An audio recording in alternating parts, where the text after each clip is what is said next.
जय हिंद साथियों। आशा करता हूँ कि आप सभी बहुत ही मस्त और ज़बरदस्त होंगे। दोस्तों, आप सभी को सबसे पहले राम राम, जय श्री कृष्ण, राधे राधे, जय महाकाल। दोस्तों, हम बात करते हैं आज की बिहार दुर्गा के न्यू प्रैक्टिस सेट की, जो कि हम बात करते हैं दोस्तों हर हमेशा जो चाहते हैं कि नई प्रैक्टिस सेट और बदल बदल कर जो है हम प्रैक्टिस सेट चलाने का प्रयास करते हैं, ताकि आपको जो है एक एक्स्ट्रा ही एनर्जी इसमें प्राप्त हो। अब बात करते हैं एक्स्ट्रा डोज की। हम बात कर लेते हैं कि सेट स्टार्ट करने से पहले हम प्रत्येक सेट में जो कुछ एक्स्ट्रा डोज करा दिए जाते हैं, जो 2023 के एग्ज़ाम के पॉइंट ऑफ व्यू से जो महत्वपूर्ण हो सकते हैं, उन सारे एग्ज़ाम क्वेश्चंस को हम कराने का प्रयास करते हैं। तो चलिए हम बात करते हैं आज की करंट अफेयर, जो एग्ज़ाम की पॉइंट ऑफ व्यू से बात करते हैं काफ़ी महत्वपूर्ण हो सकते हैं। तो चलिए हम बात करते हैं एबेल पुरस्कार 2023 जो प्रदान किया गया है अर्जेंटीना के गणितज्ञ लुइस कैफ्रेली को सम्मानित किया गया है। लुइस कैफ्रेली को आपको याद रखना है। इससे पहले वाला जो है डेनिस सुलेमान को दिया गया था 2022 के लिए, ये आपको ध्यान रखना है। अब बात करते हैं यहाँ पे, तो देख सकते हैं गणितज्ञ लुइस कैफ्रेल, ये आपको मोस्ट इंपॉर्टेंट हो जाते हैं एग्जाम के पॉइंट ऑफ व्यू से, आपको याद रखने हैं। अर्जेंटीना के गणितज्ञ है जो कि एबेल पुरस्कार 2023 के लिए दिया गया। कैफ्रेल बात करते हैं उसको समीकरणों पर शोध कार्य करने के लिए दिया गया है। भौतिक परिघटनाओं का वर्णन करने के लिए महत्वपूर्ण, जैसे कि बर्फ कैसे पिघलती है और तरल पदार्थ कैसे प्रभावित होता है, ये आपको नोट करके याद रखने हैं। समीकरण पर शोध कार्य करने के लिए दिया गया, ये काफ़ी महत्वपूर्ण हो सकते हैं।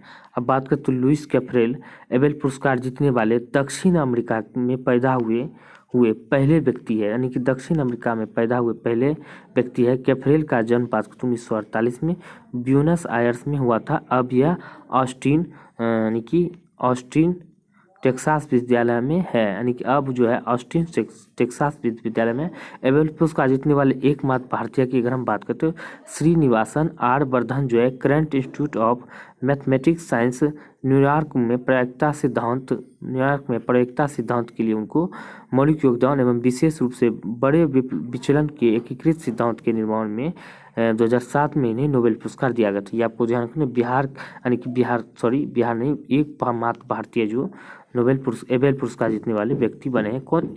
श्रीनिवास एस आर वर्धन, आपको याद रखने हैं। अब बात कर लेते हैं कि एबेल पुरस्कार, तो एबेल पुरस्कार बात करते हैं 2022 में स्थापित किया गया था। एबेल पुरस्कार 1 जनवरी 2022 में स्थापित किया गया। इसका उद्देश्य गणित के क्षेत्र में उत्कृष्ट वैज्ञानिक के कार्य के लिए एबेल पुरस्कार प्रदान करना है। पहली बार जो है 2003 में प्रदान की गई थी। एबेल पुरस्कार नॉर्वे के राजा द्वारा प्रतिवर्ष एक या एक अधिक उत्कृष्ट पुरस्कारों से सम्मानित किया जाता है। 2019 में कैरन उलेनबेक पुरस्कार समिति के साथ एबेल पुरस्कार जीतने वाली पहली महिला बनी थी। ये आपको ध्यान रखना। इनका नाम है नॉर्वेजियन गणितज्ञ नील्स हेनरिक एबेल, जो 1802 से 19 में रखा गया था इसको, ये आपको ध्यान रखना है। बात करते हैं इसकी पुरस्कार राशि की। 2019 में 6 मिलियन नॉर्वेजियन क्रोनर से बढ़कर जो है 7.5 मिलियन नॉर्वेजियन क्रोनर हो गई है। अब बात करते हैं दोस्तों और भी एक मोस्ट इम्पोर्टेंट क्वेश्चन की, पीएम मित्रा योजना की बात करें तो 7 राज्यों में टेक्सटाइल पार्क, यानी कि आपको ये पूछ सकते हैं एग्जाम में पीएम मित्रा योजना का संबंध किससे है, तो टेक्सटाइल पार्क से। किसे? टेक्सटाइल पार्क से। हाल ही में जो 7 राज्यों में टेक्सटाइल पार्क लगाने का घोषणा किया गया, कहाँ कहाँ बात कर लेते हैं, गुजरात, महाराष्ट्र, तेलंगाना, मध्य प्रदेश, उत्तर प्रदेश, तो ये होगा। अब बात करते हैं 2 और राज्य है, ये कर्नाटक, तमिलनाडु। यहाँ पे देख सकते हैं उत्तर प्रदेश, मध्य प्रदेश, महाराष्ट्र, गुजरात, कर्नाटक, तेलंगाना और तमिलनाडु, ये 7 राज्य है जहाँ पे टेक्सटाइल पार्क लगाए जाएंगे। अब बात करते हैं टेक्सटाइल, इसके बारे में और भी विस्तार से तो बात करते हैं। इसका उद्देश्य है, ये आपको ध्यान रखना है, इतना तो महत्वपूर्ण नहीं है। आपको ज़्यादातर पूछे कि टेक्सटाइल का जो है किससे संबंध है, और ये पूछ सकते हैं कितने राज्यों में, ये आपको याद रखने हैं। मेक इन इंडिया और मेक फॉर द वर्ल्ड नीति का बेहतरीन उदाहरण है, ये आपको ध्यान रखना है।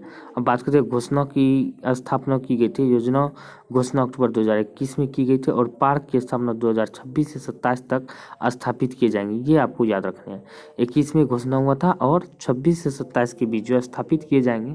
कुल परिचय की हम बात करें, योजना के लिए कुल व्यय जो है 4,445 करोड़ है। अब बात करते हैं बजट आवंटन किए गए हैं, बात कर लेते हैं। 2023 से 24 में प्रारंभिक आवंटन के लिए 200 करोड़ आवंटित किए गए बजट। अब बात करते हैं 5F farm to fibre to factory to fashion to foreign vision के अनुरूप कपड़ा क्षेत्र को बढ़ावा मिला, यानी कि इससे जो है पीएम मित्र योजना की बात करें 7 राज्यों में स्थापित किया टेक्सटाइल पार्क है। इससे क्या होगा, आपको जो है कपड़ा उद्योग में बढ़ावा देने के लिए जो है इसे स्थापित किया गया, ये आपको ध्यान रखना है। अब बात करते हैं नेक्स्ट की।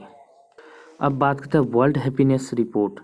वर्ल्ड हैप्पीनेस रिपोर्ट 2023 की हम बात करते हैं 137 देशों की रैंकिंग में भारत का को 126वां देश मतलब 126वां स्थान प्राप्त हुआ है। तो बात करते हैं यह जारी किसके द्वारा किया जाता है, ये आपको ध्यान रखना है। भारत का स्थान कौन सा है और नंबर 1 पे कौन है और किसके द्वारा जारी किया जाता है, ये 3 पॉइंट जो है इसमें याद करने लायक होता है।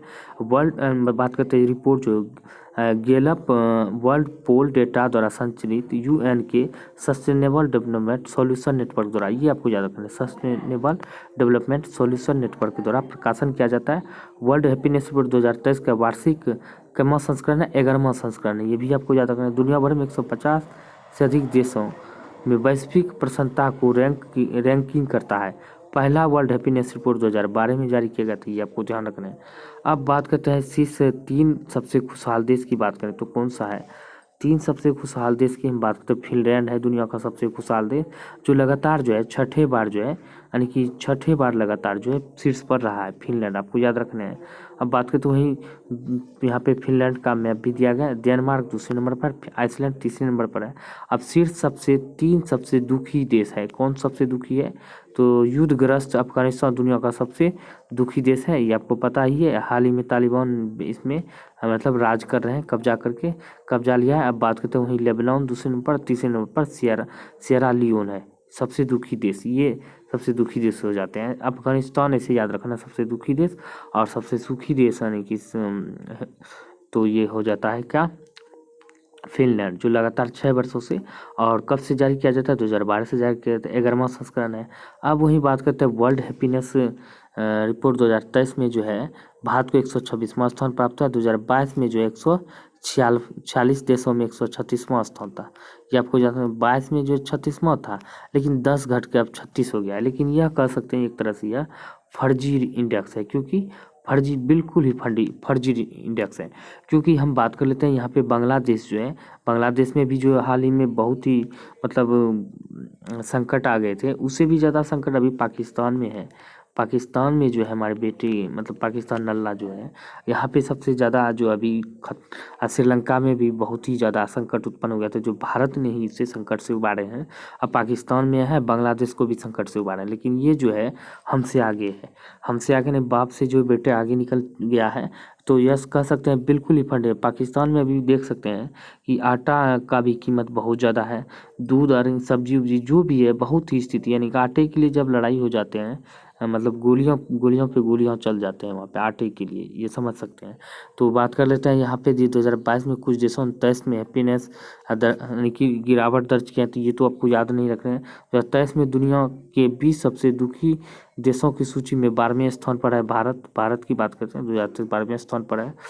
तो दुनिया का सबसे कम आय वाले सबसे जीवन, ये तो आपको याद नहीं रखने हैं। लेकिन यहाँ पे देख सकते हैं यानी कि बांग्लादेश का हम बात कर लेते हैं, ये कितना बताया जाता है। बांग्लादेश का 102 है और पाकिस्तान का 108 है, ये आपको ध्यान रखना है। तो ये भारत से भी कम है, ये समझ सकते हैं, लेकिन भारत से भी दुखी है, लेकिन ये सुखी बताया गया है इसको, भारत से भी ज़्यादा सुखी यानी कि बांग्लादेश को और पाकिस्तान को बताया गया है। तो चलिए हम बात करते हैं सेट की। तो दोस्तों देख सकते हैं आज के हमारा सेट है जीनियस का है, और यह जो जीनियस का हम बात कर लेते हैं नेक्स्ट सेट है न्यू बिहार दरोगा का स्पेशल सेट है, बिल्कुल ही अपडेट है 2023 के लिए। बिहार दरोगा की बात करते हैं वैकेंसी जो ही नहीं आई है, ये 2300 प्लस जो है वैकेंसियाँ आने की प्रबल संभावना है, 2300 प्लस, ये आपको ध्यान रखना है। और तैयारी जो पहले से ही लग जाने हैं। अब बात कर लेते हैं यहाँ पे देख सकते हैं न्यू सेट है बिहार दरोगा का, बिल्कुल ही नया न्यू पैटर्न पर मतलब अपडेट के साथ। अब बात कर लेते हैं आज की सेट की। तो सेट स्टार्ट करने से पहले हम बात करते हैं आज की मोटिवेशन लाइन की। तो किस्मत भी बादशाह उसी को बनाती है, किस्मत बादशाह भी उसी को बनाती है जो खुद कुछ करने का हुनर रखते हैं, जो खुद कुछ करने का हुनर रखते हैं। तो सही बात है, किस्मत उसी को बादशाह बनाती है जो खुद कुछ करने का जुनून, हौसला और जज्बा रखते हैं। तो चलिए हम बात करते हैं आज की सेट की। तो आज का हमारा पहला सवाल है, DBS गुहा के नवीनतम प्रचलित मत के अनुसार भारत के आरंभिक जातियों के विन्यास को कितने वर्गों में बांटा गया है?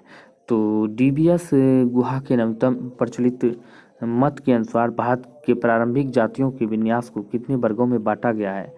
तो हम बात करते हैं 6 वर्गों में बांटा गया है। तो कौन कौन से है? निग्रोइड, भूमध्यसागरीय, प्रोटोस्टोलियाइड और अल्पाइन और मंगोलियन आर्य। ये 6 प्रकार की जाति, ये आपको ध्यान रखना है। कौन कौन है? निग्रोट, प्रोटोस्टोलाइड, मंगोलियन, भूमध्यसागरीय, अल्पाइन और आर्य। ये आपको ध्यान रखना है। अब बात करते हैं ऋग्वेदिक आर्य किस भाषा का प्रयोग करते थे? ऋग्वेदिक आर्य की हम बात करते हैं संस्कृत भाषा का प्रयोग करते थे, ये आपको ध्यान रखना है। आप वही बात कर लेते हैं। बिंदुसार के शासनकाल में कहाँ पर मौर्य साम्राज्य के विरुद्ध विद्रोह हुआ था? तो मौर्य साम्राज्य के विरुद्ध जो विद्रोह हुआ था बिंदुसार के अनुसार, तो ये कहाँ पे हुआ था? तक्षशिला में होता। कहाँ पे? तक्षशिला में।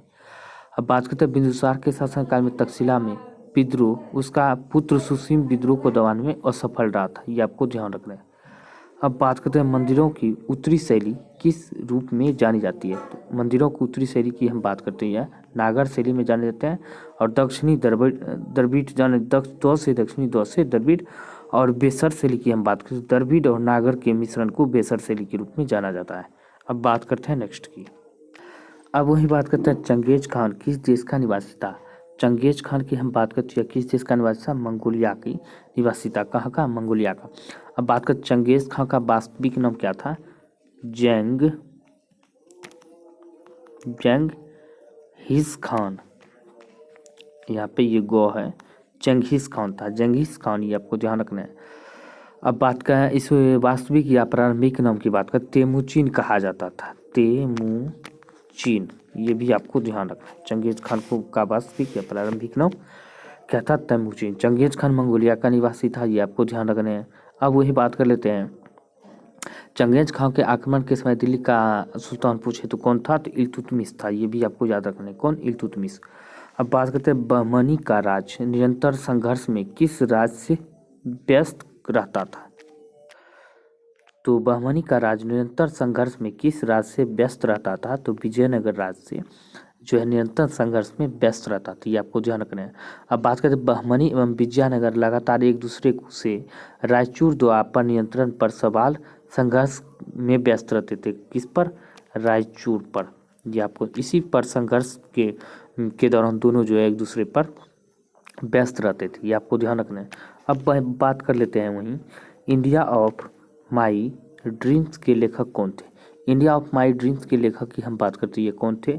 तो M.K. Gandhi. India of my dreams पुस्तक के लेखक M.K. गांधी। महात्मा गांधी की हम बात करते, इसके अलावा और कई सारी पुस्तक है, जैसे कि my experiment with truth, India of my dream, ये सारे जो महात्मा गांधी के थे। जैसे जवाहरलाल नेहरू की हम बात करते हैं, इसका पुस्तक था the discovery of India, glimpses of world history, ये था जवाहरलाल नेहरू का।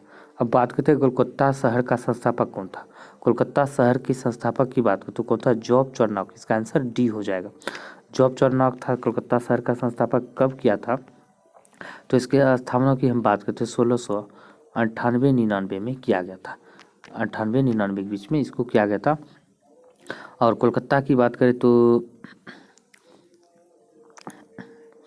तो सुतनाती और कलिकता और गोविंदपुर 3 गांव की जमींदारी को मिलाकर विलियम फोर्ट का निर्माण किया गया था। यही जो कालांतर में कोलकाता शहर कहलाया था। अब बात करते हैं ब्लैक होल एपिसोड किस युद्ध के पहले की घटना है? तो ब्लैक होल एपिसोड की हम बात करते हैं किस युद्ध की पहले की घटना है? तो प्लासी की युद्ध की पहले की घटना है। अब प्लासी की युद्ध की बात करें तो कब हुआ था? 1756 ईस्वी की रात में। तो 1756 ईस्वी के रात में यानी कि 20 जून 1756 ईस्वी की रात की घटना यह घटी थी, जो कि ब्लैक होल कहलाता है। ब्लैक होल की घटना क्या है? मतलब इसकी घटना जो हुआ था, क्यों हुआ था, तो इसको क्या किया गया था? तो इसमें क्या किया था, 146 कैदी को जो है इस काल कोठरी, एक तरह से कह सकते हैं काल कोठरी था, और 18 फुट गुने 14 फुट वाले काल कोठरी, यानी कि एक तरह से काल कोठरी ही कह सकते हैं, अंधेरे कमरे में बंद कर दिया गया था। और बाद में पता चला कि मात्र 23 व्यक्ति ही बचे थे। तो इसी को जो है ब्लैक होल की घटना कहते हैं। आपको आई होप कि आसानी से यानी कि अच्छी तरह से समझ आ गए होंगे।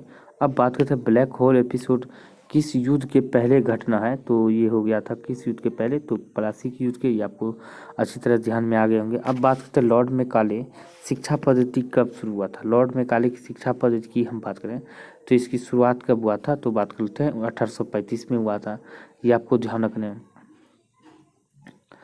अब बात कर लेते हैं 1906 में कांग्रेस के वार्षिक अधिवेशन की अध्यक्षता किसने की थी। 1906 में कांग्रेस के वार्षिक अधिवेशन की अध्यक्षता की हम बात करें तो यह दादा भाई नौरोजी के द्वारा किया गया था। किसके द्वारा, दादा भाई नौरोजी के द्वारा। और दादा भाई नौरोजी की बात करें तो ओल्ड मैन ऑफ इंडिया कहा जाता है। भारत का वयोवृद्ध व्यक्ति भी दादा भाई नौरोजी को कहा जाता है। बात करते हैं रॉलेट एक्ट पारित हुआ था, तो रॉलेट एक्ट की हम बात करते हैं 1919 में पारित हुआ था। और बात करते हैं जलियांवाला बाग हत्याकांड भी 1919 में ही घटना घटित हुआ था। ये आपको ध्यान है। 1915 में महात्मा गांधी जो भारत लौटे थे दक्षिण अफ्रीका से, अब ये भी ध्यान रखना है। 1917 में चंपारण सत्याग्रह हुआ था, ये भी आपको ध्यान रखना है। अब बात करते हैं भारतीय संविधान का कौन सा कैसा है। भारतीय संविधान एक कैसा है, तो यह जो है बात करते हैं अर्ध संघीय संघात्मक संघीयवत है। क्या है, अर्ध संघीयवत संघावत है। तो और बात करते हैं भारत एक राज्यों का भी संघ है, ये आपको ध्यान रखना है। अब वही बात करते हैं द्वितीय विश्व युद्ध के दौरान हुए जाति संहार के परिणाम स्वरूप मारे गए लाखों लोग कौन थे। तो जाति संहार के परिणाम स्वरूप जो मारे गए थे लाखों लोग की हम बात करें तो यह कौन थे, यहूदी थे। क्या, कौन थे, यहूदी, आपको ध्यान रखना है। अब बात करते हैं पाकिस्तान नाम किसने गढ़ा था। पाकिस्तान नाम की हम बात करते हैं, यह किसने गढ़ा था, तो यह गढ़ा था चौधरी रहमत अली के द्वारा ये गढ़ा गया था। तो इसने इसको जो है इसके दिमाग में जो है 1930 में यह आया था। 1930 में मोहम्मद इकबाल ने इलाहाबाद में प्रस्तुत किया था, यानी कि मुसलमान के लिए अलग स्वतंत्र राष्ट्र की परिकल्पना सर्वप्रथम किसने 1930 में हम बात करते हैं मोहम्मद इकबाल ने इलाहाबाद में प्रस्तुत किया था। और बात करते हैं चौधरी रहमत अली ने, जो कैम्ब्रिज यूनिवर्सिटी के जो छात्र रहे थे रहमत अली, 1933 में जो है पाकिस्तान की परिकल्पना किया था। ये आपको ध्यान रखना है। क्वेश्चन दो टाइप का हो जाता है, ये आपको ध्यान रखना है। ये क्वेश्चन हो जाता है ये जो क्वेश्चन है ये अलग हो जाते हैं।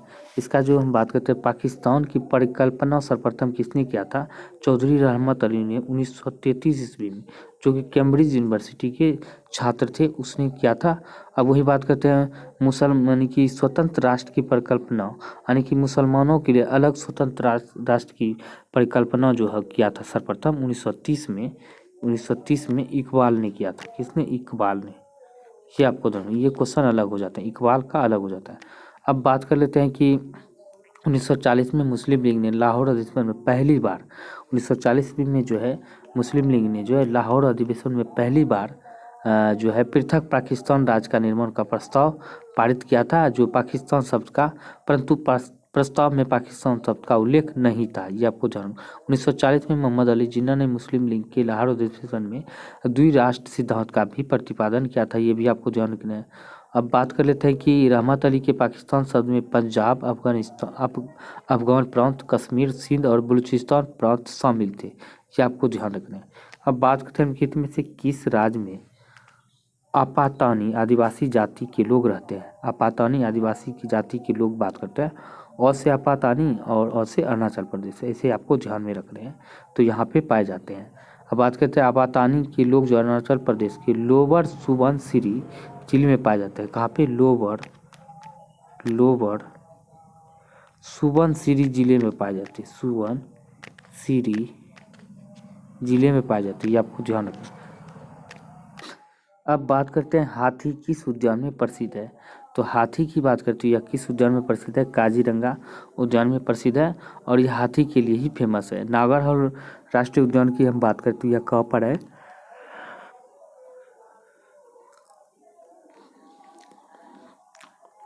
नागरहोल राष्ट्रीय उद्यान में भी हाथी पाया जाता है, परंतु इनकी संख्या काजीरंगा से कम है। काजीरंगा में बात करें तो सबसे ज़्यादा हाथियों की संख्या पाई जाती है।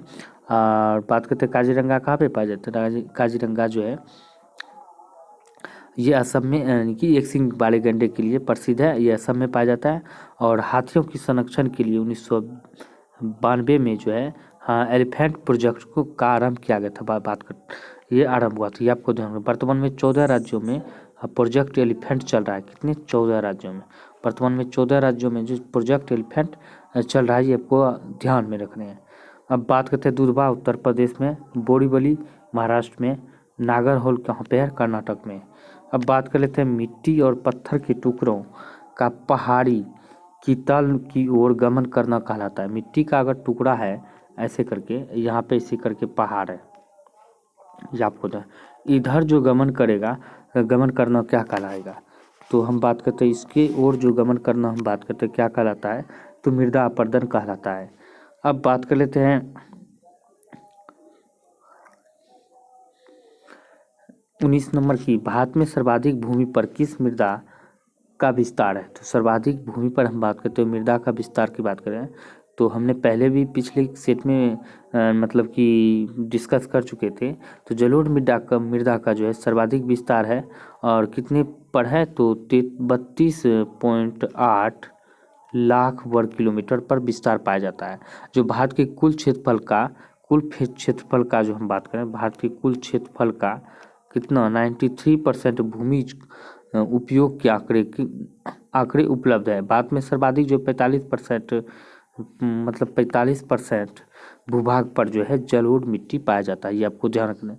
सबसे ज़्यादा जलोढ़ मिट्टी, उसके बाद लाल मिट्टी, उसके बाद काली मिट्टी पाया जाता है। ये आपको ध्यान रखना है। अब बात कर लेते हैं थीन बांध निम्नलिखित में से किस नदी पर स्थित है? तो थीन बांध की हम बात करें तो यह कहाँ किस नदी पर स्थित है? तो ये रावी नदी पर स्थित है। ये आपको ध्यान रखना है। और इससे लाभान्वित होने वाला राज्य बात करते हैं कौन सा है? पंजाब है, जो 5 नदियों की भूमि के नाम से भी फेमस है। ये आपको ध्यान रखना है। अब बात करते हैं भारत के पारादीप एवं कांडला पतन निम्न तट पर स्थित है। पारादीप की तो हम बात करते हैं प से पारादीप, प से पूर्वी पतन। ये आपको ध्यान रखना है। प से पारादीप, प से पूर्वी, और कांडला की बात करें पश्चिमी। तो क्या हो जाएगा इसका आंसर? तो इसका आंसर की हम बात करते हैं बी हो जाएगा। पारादीप पूर्वी और कांडला पश्चिमी में स्थित है। ये आपको ध्यान रखना है। अब वही बात कर लेते हैं इसका आंसर क्या हो जाएगा? 20 का राइट आंसर होगा। बात करते हैं गांधी जी के दांडी मार्च का संबंध किससे है? तो गांधी जी का जो दांडी मार्च था, इसका संबंध की बात करें सविनय अवज्ञा आंदोलन से है। और सविनय अवज्ञा आंदोलन की बात करें तो 12 यानी कि गांधी जी का जो है सविनय अवज्ञा आंदोलन की बात करें 12 मार्च 1930 में स्टार्ट हुआ था, और जो कि कितना 6 अप्रैल तक चला था। ये भी आपको ध्यान रखना। कितना दिन चला था ये भी पूछ रहे थे, तो 24 दिन तक जो है चला था। ये भी आपको ध्यान रखना है। अब बात कर लेते हैं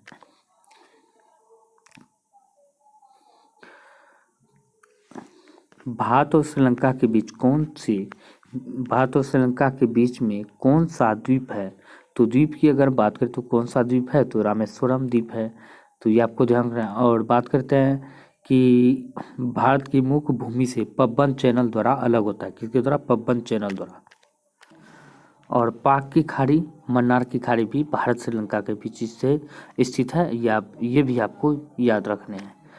अब बात करते हैं लोक लेखा समिति का कि बेसिक मूल आधार क्या है?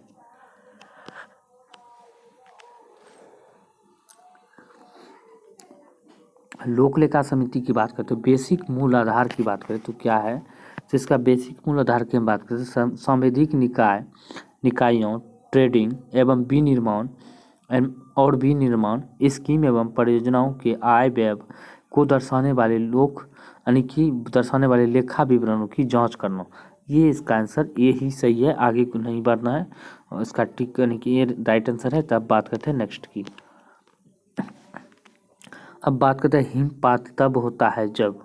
तो हिमपात तब होता है जब बात करते हैं जल की नन्ही बूंदें जमकर धरातल पर गिरती है। ये गलत है। वर्षा की बूंद जब हवा में ऊपर ले जाई जाती है, भी गलत है। वायु का औसौक हिमौक से नीचे आ जाती है। तो इसका राइट आंसर क्या हो जाएगा? सी इसका सही आंसर हो जाएगा।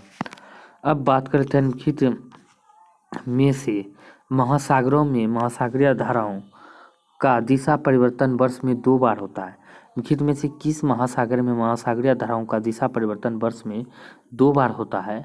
तो इसका राइट आंसर की हम बात करें तो क्या हो जाएगा? तो इसका सही आंसर हिंद महासागर। हिंद महासागर में धाराओं पर स्थलमंडल और तथा मानसून हवाओं का पर्याप्त प्रभाव पड़ता है और यहाँ पे जो है 2 बार जो है दिशा परिवर्तन होते हैं। तो उत्तरी हिंद महासागर में उत्तरी पूर्वी तथा दक्षिणी पूर्वी मानसून हवाओं के कारण जो है दिशा में वर्ष में 2 बार परिवर्तन हो जाया करता है। ये भी आपको ध्यान रखना है। विषुवत रेखा निम्न में से किस देश से होकर गुजरती है? तो विषुवत रेखा की बात करें तो यह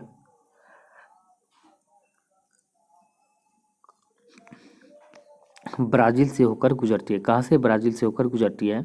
अब विषुवत रेखा की बात करें तो दक्षिण अमेरिका महाद्वीप, गालापोस द्वीप जो यूएसए में है, इक्वाडोर, कोलंबिया, ब्राजील इत्यादि से जो है विषुवत रेखा जो है ये गुजरती है। अफ्रीका महाद्वीप में बात करें गैबोन, कांगो, गणराज्य, नाइजर, युगांडा, कीनिया, सोमालिया आदि से गुजरती है। एशिया महाद्वीप की बात करें इंडोनेशिया एकमात्र एशियाई देश है। एकमात्र एशियाई देश इंडोनेशिया से जो है ये कौन सा रेखा गुजरती है? तो विषुवत रेखा गुजरती है। ये आपको ध्यान रखना है। अब बात करते हैं सूर्य ग्रहण होता है।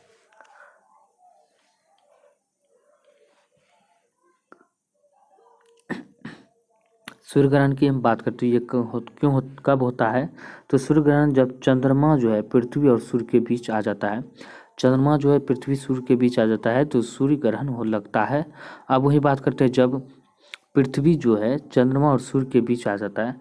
पृथ्वी जब सूर्य और चंद्रमा के बीच आता है तो कौन सा ग्रहण होता है? तो ये चंद्र ग्रहण होता है। कब? चंद्र ग्रहण। ये आपको ध्यान रखना है। अब बात करते हैं बृहस्पति का अध्ययन करने वाला उपग्रह कौन सा है? तो बृहस्पति का अध्ययन करने वाला उपग्रह की हम बात करते हैं ये कौन सा है? तो इसका राइट आंसर हम बात कर लेते हैं, इसका क्या हो जाएगा? तो वाइजर 1 है। बृहस्पति का अध्ययन करने वाला उपग्रह की हम बात करते हैं वाइजर 1 है। ये आपको ध्यान रखना है।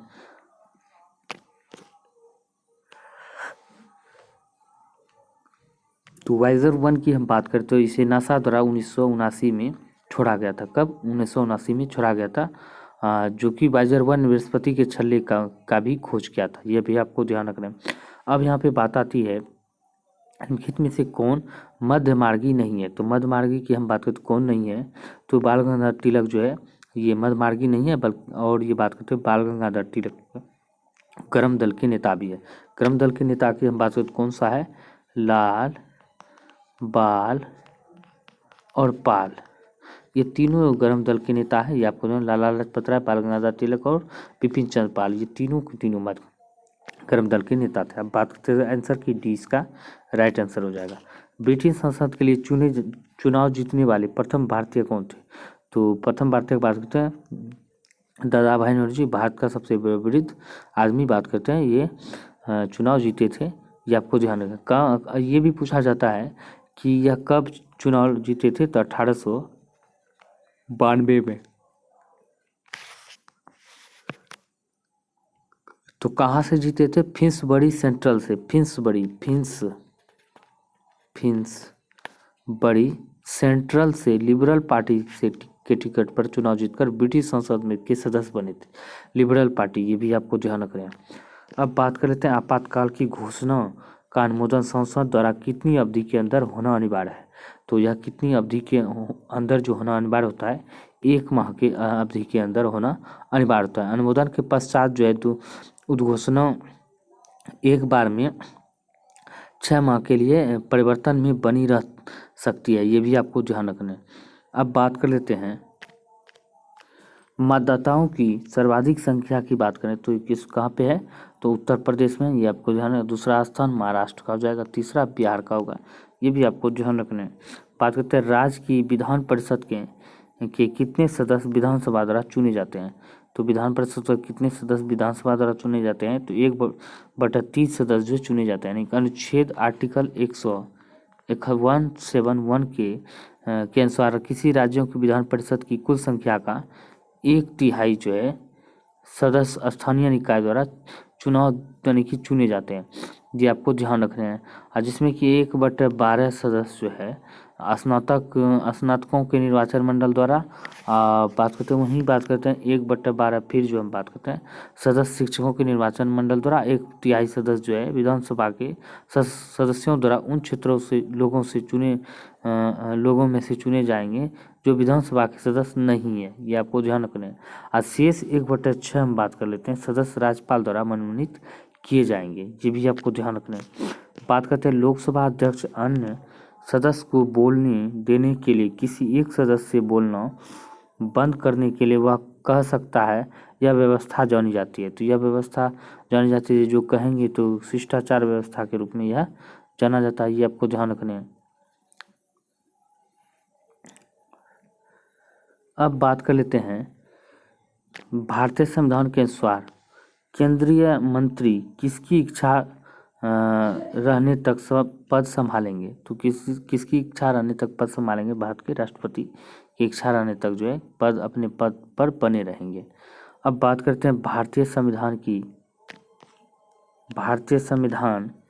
के किस अनुच्छेद में राज्य को ग्राम पंचायत के संगठन का निर्देश दिया गया है? तो निर्देश की बात करें अनुच्छेद 40 की बात करते हैं। भाग अगर पूछे तो भाग 9। अब बात करते हैं अनुसूची की बात करें तो अनुसूची पूछे तो क्या हो जाएगा? 11। ये आपको ध्यान रखना है। अब बात करते हैं अर्थशास्त्र पुस्तक के लेखक कौन थे? तो अर्थशास्त्र पुस्तक के लेखक की हम बात करते हैं चाणक्य थे। चाणक्य, विष्णुगुप्त यानी कि कौटिल्य, ये तीनों इसी का नाम है। चाणक्य को विष्णुगुप्त और कौटिल्य के नाम से भी जाना जाता है। ये भी आपको ध्यान रखना है। बात कर लेते हैं नेक्स्ट की भारतीय संविधान में कौन कल्याणकारी राज्य की परिकल्पना प्रस्तुत करता है? तो कल्याणकारी राज्य की परिकल्पना की बात करें नीति निर्देशक तत्व जो है प्रस्तुत करता है। और बात करते हैं नीति निर्देशक तत्व जो कहाँ से लिया गया था, ये आपको बताना है। नीति निर्देशक तत्व जो कल्याणकारी राज्यों के लिए चुना गया था। और यह बात करते हैं यह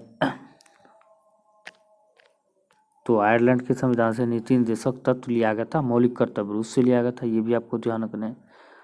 बात करते हैं भारत में अप्रत्यक्ष चुनाव प्रणाली की शुरुआत किसके द्वारा हुई?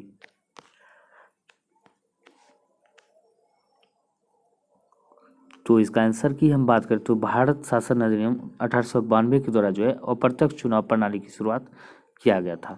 अब बात कर लेते हैं अंतर्राष्ट्रीय मुद्रा कोष। अंतर्राष्ट्रीय मुद्रा कोष सदस्य देशों की सहायता करता है। अंतर्राष्ट्रीय मुद्रा कोष सदस्य देशों की सहायता की हम बात करता है। तो कैसे करता है? उनके भुगतान संतुलन में उनकी लघु असमाव्यवस्था अवधि के दौरान। तो इसका सही आंसर ये हो जाएगा।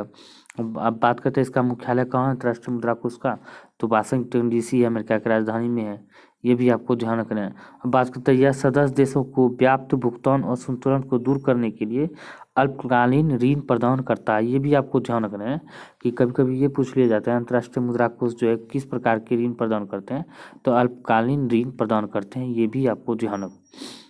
सदस्य देशों को अल्पकालीन व्याप्त भुगतान असंतुलन को दूर करने के लिए आप अल्पकालीन भुगतान यानी कि ऋण प्रदान करता है। अब वही बात करते हैं नेक्स्ट की यहाँ पे दिया गया किस प्रकार की अर्थव्यवस्था में GNP GDP के बराबर होता है? GNP GDP के बराबर होता है किस प्रकार की व्यवस्था में? बंद अर्थव्यवस्था में जो है GNP जो है GDP के बराबर होता है। बात कर लेते हैं नेक्स्ट की वह अर्थव्यवस्था जिसमें सरकारी व निजी दोनों प्रकार के उपक्रम है क्या कहलाती है? तो दोनों प्रकार जो है तो मिश्रित अर्थव्यवस्था कहलाती है। एशिया का प्राचीनतम तथा विशालतम बौद्ध मठ स्थित है। तो बौद्ध मठ की हम बात करें तो कहाँ पे स्थित? तवांग जो है अरुणाचल प्रदेश में स्थित है। और बात करते हैं यह जो है एशिया का प्राचीनतम तथा विशालतम बौद्ध मठ है। और बात करते हैं दुनिया का सबसे बड़ा जो है बौद्ध मठ कहाँ पे है? तिब्बत में है। तिब्बत में है। अब बात करते हैं तिब्बत के बाद बात करते हैं भारत में एशिया का पहला और विशालतम जो है तवांग मठ अरुणाचल प्रदेश में स्थित है। इसका आंसर ये हो जाएगा। बात करते हैं बंगाल का स्थायी बंदोबस्त किस ब्रिटिश गवर्नर जनरल ने किया था? तो किस ब्रिटिश गवर्नर ने किया था? लॉर्ड कॉर्नवालिस ने किया था। अब बात करते हैं पुरस्कार और संबंधित क्षेत्रों की निम्नलिखित जोड़ियों में से कौन सी जोड़ी मेल सही मेल नहीं है। तो कौन सी जोड़ी का सही मेल नहीं है? बात करें कलिंग पुरस्कार विज्ञान की प्रसिद्धि के लिए, बुकर पुरस्कार साहित्य के लिए दिया जाता है, पुलित्जर पुरस्कार की बात करें तो ये इसका सही मिलान नहीं, ये इसका आंसर गलत हो जाएगा। पुलित्जर पुरस्कार की बात करें तो जो पत्रकारिता के लिए दिया जाता है, ये आपको ध्यान रखना है। जो हाल ही में पुलित्जर पुरस्कार जो मिला है बंगाल यानी कि बांग्लादेश के किस व्यक्ति को दिया गया है, ये आपको कमेंट करके बताना है। ये बांग्लादेश के व्यक्ति को मिला है और बात करते हैं उसका नाम क्या है, तो ये कमेंट करके आपको जरूर बताने हैं। अब बात करते हैं सूची 1 को सूची 2 से मिलान करने से 43 नंबर की क्वेश्चन की बात करें तो जो जो हम जानते हैं पहले उसी का मिलान करेंगे, तब जो है आसानी से मिलान हो जाएंगे। चलिए हम बात करते हैं मिडनाइट चिल्ड्रन की बात करते हैं। ये सलमान रुश्दी का जो है बुक है, बिल्कुल सही है, तो ये 1 का 3 हो जाएगा। द इनहेरिटेंस ऑफ लॉस की हम बात करें, ये मान के चलिए हमको नहीं पता है। तो अब बात करते हैं the God of small things की बात करें तो ये किसकी, अरुंधति राय की, ये तो हमको पता है। 3 का जो 4 में चल जाएगा। द टाइगर की बात करें, द वाइट टाइगर की बात करें अरविंद अडिगा की, ये भी हम जानते हैं, तो क्या हो जाएगा 4 का 1 हो जाएगा। अब तो ऑटोमेटिक हमको पता चलता है 2 का क्या हो जाएगा, 2 का 2 होगा। किरण देसाई, क्या है किरण देसाई, इसका राइट आंसर ए हो जाएगा। अब बात करते हैं मिसाइल का जनक किसे कहा जाता है। अगर मिसाइल का जनक की बात करें तो यह किसे कहा जाता है, तो अबुल कलाम आज़ाद को, doctor APJ Abdul Kalam. Missile का जनक किसे कहा जाता है, भूतपूर्व पर, तो अबुल कलाम आज़ाद को जो है, डॉक्टर एपीजे अब्दुल कलाम आज़ाद को जो है मिसाइल मैन कहा जाता है और मिसाइल का जनक भी कहा जाता है। अब बात करते हैं मिसाइल वुमेन ऑफ इंडिया किसे कहा जाता है। अगर ये पूछे missile women of India, missile women of India की बात करते हैं टेसी थॉमस को कहा जाता है। किसे, टेसी थॉमस को, ये भी आपको ध्यान रखना है। अब बात करते हैं विषम शब्द पहचानिए, तो विषम शब्द को आपको पहचानना है तो कौन सा हो जाएगा, तो आपको दिमाग लगाना है Internet Explorer, Netscape, Mozilla, Excel, यानी कि ये तीनों तीनों जो है ब्राउज़र है। ये ब्राउज़र नहीं है, ये एक सॉफ्टवेयर है। एक्सेल जो है ये सॉफ्टवेयर है, ये आपको ध्यान रखना है। अब बात करते हैं जो टेबल की पंक्ति में अद्भुत ढंग से पहचानने वाले गुण को कौन सी कुंजी कहा जाता है। यानी टेबल की पंक्तियों को अद्भुत ढंग से पहचानने वाली गुण को क्या, कौन सी कुंजी कहा जाता है, तो हम बात करते हैं इस कुंजी की प्राथमिक कुंजी कहा जाता है, ये भी आपको ध्यान रखना है। अब बात कर लेते हैं निम्न में से कौन सा विकल्प विज्ञान की 3 शाखाओं को इंगित करता है। तो विज्ञान की 3 शाखाओं को इंगित करता है कौन सा विकल्प, तो भौतिकी, रसायन शास्त्र और जीव विज्ञान, तीनों के तीनों जो है विकल्प जो है विज्ञान की 3 शाखाओं को इंगित करता है। बात करते हैं द्रवों में पृष्ठ तनाव का कारण होता है। द्रवों में पृष्ठ तनाव की कारण की हम बात करें तो क्या हो जाएगा, अणुओं के मध्य ससंजक बल जो है, इसी कारण द्रवों में पृष्ठ तनाव का कारण होता है। और ससंजक बल बात करते हैं, यह वह आकर्षक बल है जो एक ही प्रकार के अणुओं के बीच कार्य करता है, जिसे ससंजक बल कहते हैं। और संजक बल की हम बात करें तो बात करते हैं, यह जो है अलग अलग प्रकार के वस्तुओं में जो बल कार्य करते हैं उसे असंजक बल कहते हैं। और एक ही प्रकार में ससंजक दो अलग अलग वस्तुओं में जो होता है उसमें जो है असंजक बल होते हैं, ये आपको ध्यान रखना है। बात कर लेते हैं निम्नलिखित में से कौन सी विद्युत चुम्बकीय तरंग नहीं है। तो विद्युत चुम्बकीय तरंग की बात करें तो यह प्रासव तरंग जो है विद्युत चुम्बकीय तरंग नहीं है, बाकी सारे जो है विद्युत चुम्बकीय तरंग है। यदि किसी चल वस्तु पर लगने वाले सभी बलों का योग शून्य हो तो यह वस्तु है। यदि किसी चल वस्तुओं पर लगने वाले सभी बलों का योग शून्य हो जाता है तो वह वस्तु क्या होता है, तो वह वस्तु की हम बात करें तो सतत वेग से चलती रहेगा, सतत वेग से जो है चलती रहेगी, ये इसका आंसर सही हो जाएगा। बात करते हैं नेक्स्ट की। अब बात करते हैं परम ताप का वह शुरुआत बिंदु कौन सा है जहाँ सभी आणविक गति बंद होती है। तो सभी आणविक गति जो है बंद हो जाती है तो उसे परम शून्य ताप कहते हैं, ये आपको ध्यान रखना है। अब बात करते हैं नेक्स्ट की। ध्रुव चुंबक से उसी प्रकार संबंधित है जिस प्रकार डैश बैटरी से संबंधित है। तो जिस प्रकार डैश बैटरी से संबंधित है सिरा, ध्रुव चुंबक से उसी प्रकार संबंधित है जिस प्रकार सिरा बैटरी से संबंधित है। बात करते हैं एक पिंड किसी द्रव में तैर रहा है, पिंड और द्रव का घनत्व बराबर है अगर पिन को नीचे की ओर दबाकर छोड़ दिया जाए तो क्या होगा, तो नीचे दबा कर जो छोड़ दिया जाएगा तो क्या होगा, तो जहाँ से उसे छोड़ा जाएगा वहीं रहेगा। कहाँ पर, जहाँ से उसे छोड़ा जाएगा वह वहीं रहेगा। बात कर लेते हैं नेक्स्ट की, दूरबीन क्या है। तो दूरबीन की हम बात करते हैं, यह क्या है, तो दूर की वस्तुओं को देखी जाती है। दूरबीन से क्या होती है, दूर की वस्तुओं को देखी जाती है। बात करते हैं, एक विद्युत परिपथ में फ्यूज का तार प्रयोग क्यों किया जाता है। तो फ्यूज का तार की हम बात करते हैं, प्रयोग क्यों किया जाता है। आपके घरों में देखे होंगे, सभी के घरों में जो फ्यूज लगा हुआ रहता है, या कोई भी इलेक्ट्रॉनिक डिवाइस होते हैं जैसे टीवी वगैरह सब एलसीडी, सब में जो है फ्यूज का प्रयोग किया जाता है। बात करते हैं क्यों किया जाता है, सर्किट में प्रवाहित होने वाले अधिक विद्युत को रोकने के लिए किया जाता है। अगर आपका वोल्टेज जो होता है, इसे फ्यूज लगा हुआ रहता है, पतला सा तार लगा देते हैं, अगर आपके घर में जो है वोल्टेज एकाएक बढ़ जाता है तो ये फ्यूज उड़ जाता है, ये उड़ जाएगा। जैसे ही गल जाएगा तो क्या होगा, तो जो दोनों के बीच संपर्क टूट जाएगा, तो उसमें उससे क्या होगा, हाँ, सामानों की यानी कि इलेक्ट्रॉनिकों डिवाइसों की हानि से बच जाएंगे और ख़तरा से जो भी बच जाएंगे, ये भी आपको ध्यान रखना है। बात करते हैं नेक्स्ट की। अब बात करते हैं परिशोधक का प्रयोग देश परिवर्तन के लिए किया जाता है। परिशोधक का प्रयोग की हम बात करें तो किसके जो है परिवर्तन के लिए किया जाता है, एसी को डीसी में परिवर्तन करने के लिए किया जाता है। इसका आंसर डी हो जाएगा। बात करते हैं साधारण कार्बन स्टील में मुख्यतः होते हैं। साधारण कार्बन स्टील में मुख्यतः जो हम बात करें तो कार्बन और तथा लोहा होता है। क्या होता है, कार्बन तथा लोहा। बात करते हैं चोल वंश में ग्राम प्रशासन के बारे में किस शिलालेख में उल्लेख मिलता है। तो किस शिलालेख में उल्लेख मिलता है, तो बात करते हैं उत्तर मेरूर शिलालेख में जो है प्रयोग यानी कि इसका जो है उल्लेख मिलता है। बात करते हैं हीरे रात में क्यों चमकते हैं। तो हीरे की बात करें तो रात में यह किस लिए चमकते हैं, तो इसका आंसर की हम बात करें तो इसका आंसर क्या हो जाएगा, तो उच्च अपवर्तनों के कारण प्रकाश की किरणें आंतरिक रूप से परावर्तित होती है, इसलिए यह चमकते हैं। बात कर लेते हैं नेक्स्ट की, कांसा मिश्र धातु है। तो कांसा की हम बात करते हैं, किसका मिश्र धातु है, जिसे ब्रॉन्ज कहते हैं। तो बात करते हैं कॉपर और टिन का कांसा मिश्र धातु है। अब बात करते हैं तांबा तथा जस्ते का जो मिश्र धातु क्या होता है, पीतल जो है तांबा तथा जस्ते का मिश्र धातु होता है, जिसे पिताजी करके आपको ऐसे ट्रिक में याद रख सकते हैं। पारा का यस्क डैश होता है। तो पारा का यस्क की हम बात करें तो इसका यस्क की बात करते हैं कैलोमोल जो है ये पारा का यस्क होता है।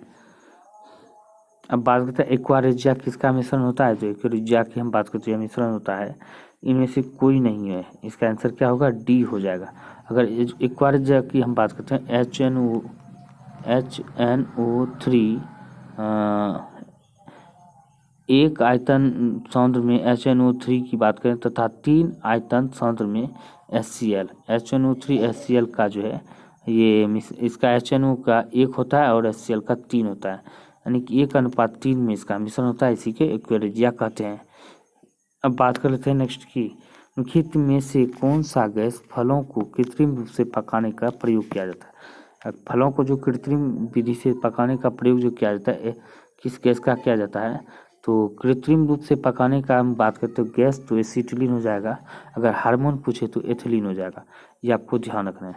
अब बात करते हैं आदर्श गैस की ऊर्जा आधारित होती है। तो आदर्श गैस की ऊर्जा की बात करते हैं बात करते किस पर आधारित होती है, तो तापमान पर। किस पर, तापमान पर। परमाणु विस्फोट में काफ़ी अधिक ऊर्जा निकलती है, तो इसके क्या परिणाम होते हैं। तो काफ़ी ऊर्जा जो निकलती है इसका क्या परिणाम होता है, तो बात करते हैं द्रव्यमान का ऊर्जा में रूपांतरण हो जाता है। द्रव्यमान का ऊर्जा में रूपांतरण हो जाता है, ये भी आपको ध्यान रखना है। अब बात करते हैं, मान लीजिए कि एक रेडियो एक्टिव प्रतिदर्श की माध्य आयु टी है। प्रतिदर्श में प्रारंभ में उपस्थित 75% सक्रिय नाभिकों का कितना समय में क्षय हो जाएगा। तो यह कितना समय में जो है क्षय हो जाएगा, तो बात करते हैं 2T टाइम, यानी कि 2T टाइम में जो है जो 75% सक्रिय नाभिक का कितना परसेंट में क्षय हो जाएगा, 2T टाइम में जो है ये जो है क्षय हो जाएगा। अब वही बात करते हैं, निम्नलिखित में से किसने यह मूल अवधारणा प्रस्तुत की थी कि सभी जीव कोशिकाओं से बने होते हैं। तो सभी जीव जो कोशिकाओं के बने होते हैं, तो यह किसने प्रस्तुत किया था, तो बात करते हैं MJ स्लाइडन ने और टी स्वान ने, इन दोनों ने कहा था। इसका आंसर डी हो जाएगा। लुई पास्चर ने जो है पास्चुराइजेशन की खोज किया था। रॉबर्ट हुक ने जो कोल्डा की टीके की खोज किया था। और पास्चर रेबीज के टीके का भी खोज किया था, ये भी आपको ध्यान रखना है।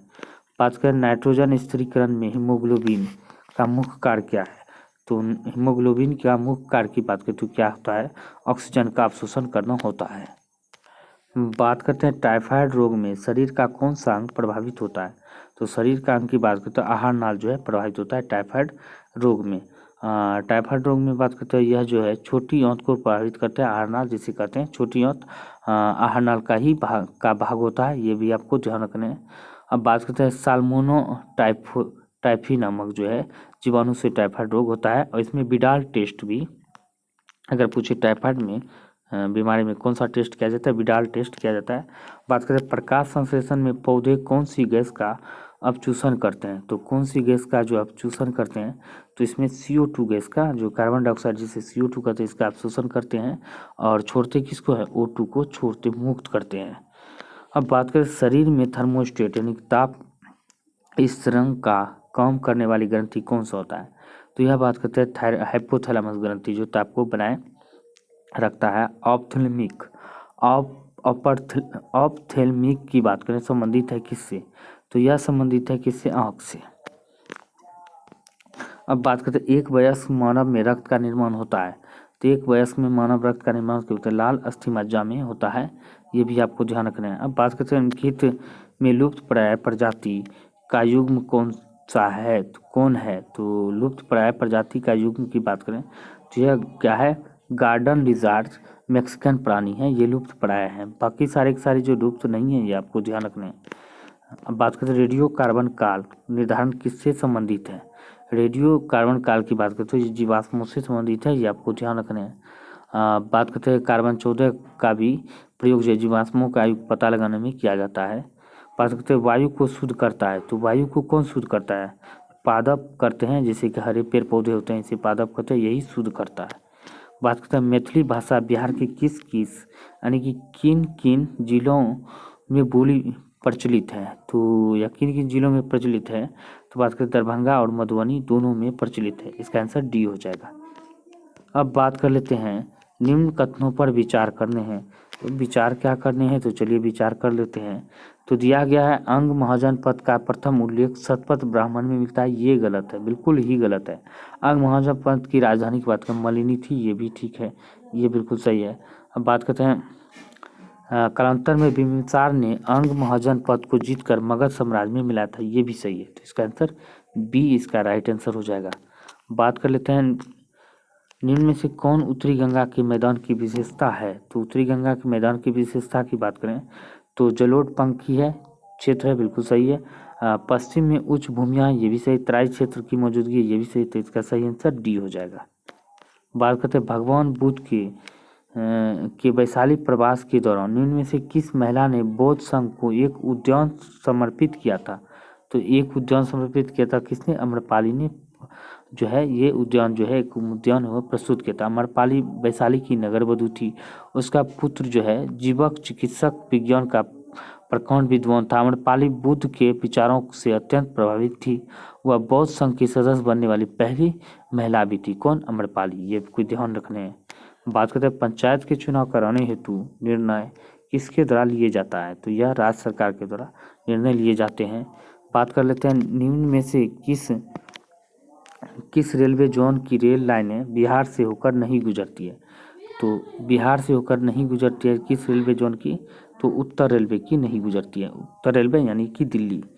बात करते हैं अब बात करते हैं पाटलिपुत्र पर कुषाणों का अभियान कब हुआ था, तो पाटलिपुत्र की बात करें कुषाणों पर का जो अभियान होता प्रथम शताब्दी में हुआ था, कब, प्रथम शताब्दी में हुआ था। अब बात करते हैं कुषाण वंश का सबसे प्रतापी राजा की बात करें तो सातकर्णी कनिष्क था। बात कर लेते हैं नेक्स्ट की, यहाँ पे दिया गया निम्न में से कौन चंपारण सत्याग्रह में महात्मा गांधी के सहयोगी नहीं रहे, तो महात्मा गांधी के सहयोगी कौन नहीं रहे थे, तो श्री कृष्ण सिंह जो है महात्मा गांधी के सहयोगी नहीं रहे थे, जनकधारी प्रसाद रहे थे, रामनवमी प्रसाद रहे थे, धरणीधर रहे थे। इसका आंसर क्या हो जाएगा, बी इसका राइट आंसर हो जाएगा।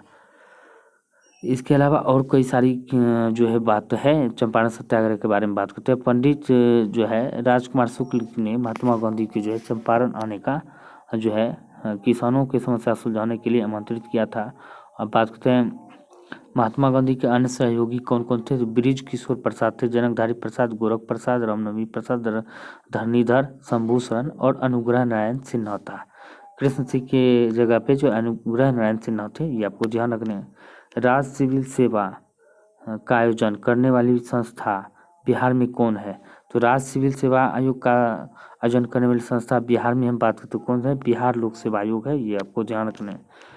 भारत लेवल पर कौन है, तो इंडिया लेवल पर आता है यूपीएससी है। क्या है, यूपीएससी, यूनियन पब्लिक सर्विस। अब बात कर लेते हैं निम्न में से कौन बिहार राज्य में चलने वाली योजना है। तो बिहार राज्य में चलने वाली योजना की बात करें तो व्यावसायिक प्रशिक्षण योजना ये भी है, मुख्यमंत्री महादलित पोशाक योजना ये भी है, महादलित शौचालय निर्माण ये भी है। इसका आंसर डी, इसका आंसर सभी की सभी है। अब बात करते हैं महादलित विकास योजना की मिशन की बात करें तो 2005 से स्टार्ट हुआ था, ये भी आपको ध्यान रखना है। अब बात करते हैं मैथ की, तो यहाँ पे मैथ दिया गया है। लोहे से बने एक ठोस समप्रिज्म में 5 सेमी, 10 सेमी, 13 सेमी भुजाओं वाले 10 सेमी ऊंची त्रिभुज के अनुप्रस्थ काट है। यदि लोहे की एक घन सेमी का वजन 7 ग्राम है तो प्रिज्म का वजन कितना होगा।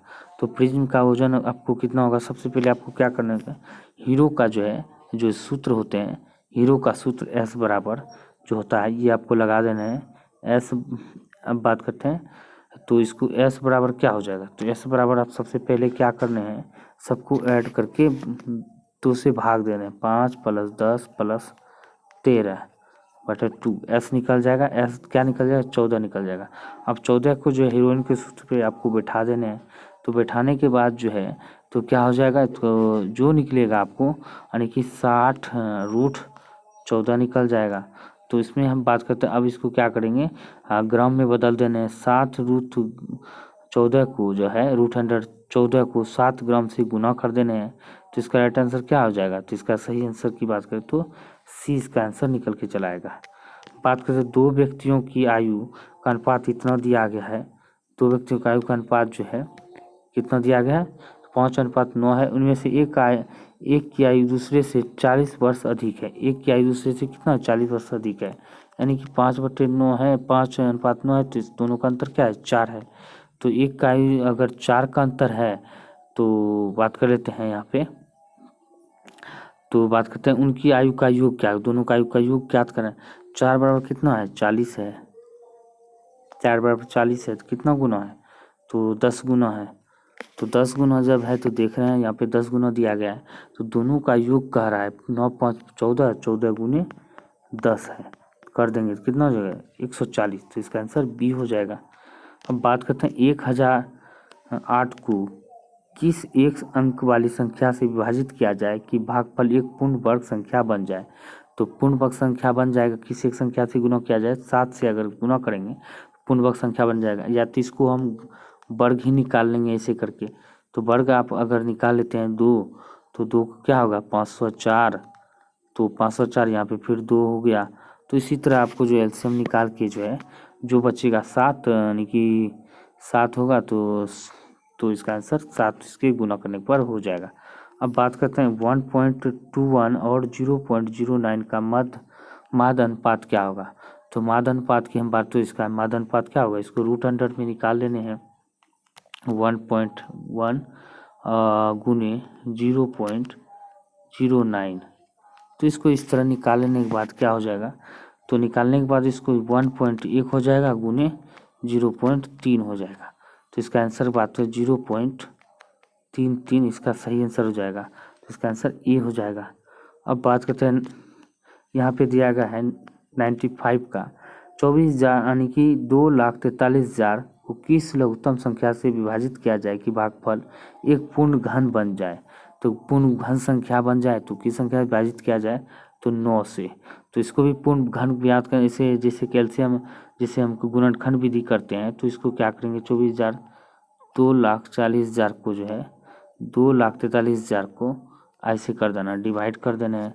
डिवाइड करने के बाद क्या हो जाएगा, इस डिवाइड करते जाना है। तो करने के बाद जो है तो इसका आंसर 9 जो है 9 जो है 3 3 10 का, अगर 10 का पेयर चलेगा 10 10 से हम कटा देंगे, फिर 3 3 से इसको करने के बाद जो है 9 जो इसका राइट आंसर हो जाएगा। बात करते हैं हाल ही में भारतीय रेल अपने किस पड़ोसी देश को 10 डीजल रेल लाइन पर इंजन प्रदान किए हैं। तो किस पड़ोसी देश को प्रदान किए हैं, तो यह बांग्लादेश को दिए हैं। बात करते हैं मंगल ग्रह पर अमेरिका का तीसरा और अंतिम अंतरिक्ष अभियान जुलाई 2020 को सफलतापूर्वक प्रक्षेपित किया गया। इस मिशन के तहत भेजे गए रोवर यान का क्या नाम है। रोवर यान का क्या नाम है, तो इसका नाम परसिवरेंस है। क्या है, परसिवरेंस। अब बात करते हैं भारत की उस टैंक रोधी गाइडेड मिसाइल को क्या नाम दिया गया है जिसका सफल परीक्षण जुलाई 2020 के दौरान उड़ीसा स्थित परीक्षण स्थल से किया गया था। तो बात करते हैं इसका नाम क्या दिया गया, तो ध्रुवास्त्र दिया गया था। अब बात करते हैं विश्व मानवता दिवस इनमें से किस दिन मनाया जाता है। विश्व मानवता दिवस की हम बात करते हैं कब मनाया जाता है, तो 19 अगस्त को मनाया जाता है। अब बात करते हैं भारतीय रेल देश के पूर्वोत्तर राज्यों की राजधानी को रेल नेटवर्क से जोड़ने की योजना को क्रियान्वित कर रही है। इस योजना के तहत इन राजधानियों को किस वर्ष तक रेलवे नेटवर्क में जोड़ने का लक्ष्य है। तो किस वर्ष तक में जोड़ने का लक्ष्य है, पूर्वोत्तर राज्यों की बात करें 2023 तक जो है जोड़ने का इसका लक्ष्य है। तो दोस्तों उम्मीद करता हूँ कि यह जानकारी आप सभी के लिए काफ़ी हेल्पफुल रहा। तो वीडियो को लाइक करें, शेयर करें। अगर कोई सुझाव देना तो वीडियो के नीचे कमेंट कर सुझाव देना ना भूलें। अगर पीडीएफ लेना चाहते हैं तो वीडियो के नीचे लिंक दिया गया डिस्क्रिप्शन में, तो वहाँ से जाकर टेलीग्राम ज्वाइन करें और पीडीएफ भी डाउनलोड कर सकते हैं। अगर कोई सुझाव देना है तो ज़रूर सुझाव दें। मिलते हैं अगले वीडियो में, तब तक के लिए जय हिंद, जय भारत।